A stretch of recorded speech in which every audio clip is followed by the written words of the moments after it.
तर स्वारगेट बस स्थानकात वंचित बहुजन आघाडीचं देखील आंदोलन आता सुरू झालंय। अंजली आंबेडकर यांच्या नेतृत्वाखाली या आंदोलनाला सुरुवात झाली आहे। आरोपीला फाशीची शिक्षा झाली पाहिजे अशी आंदोलक मागणी करतायत।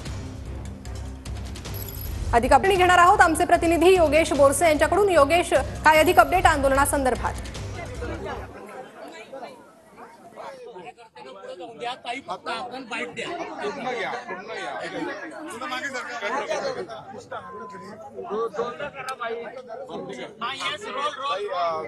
निषेध करतो पुण्यासारख्या एकेकाळी सुरक्षित समजणाऱ्या शहरामध्ये अशी घटना स्वारगेट एसटी स्टँडवरती घडते।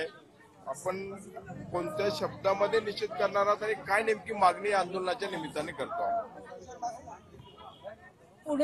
पुण्यासारख्या शहरात हे हा शब्दप्रयोग वापरताना पुणे खरोखरच स्त्रियांकरता सुरक्षित राहिलेला आहे का, हा प्रश्न इथल्या व्यवस्थेला वंचित बहुजन आघाडीतर्फे विचारण्यात येत आहे।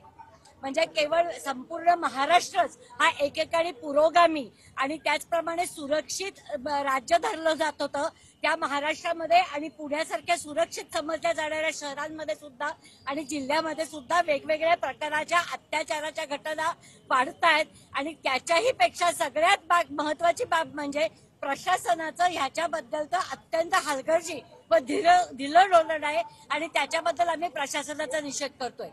पुण्यात आज अत्यंत लाजिरवाणी घटना घडली।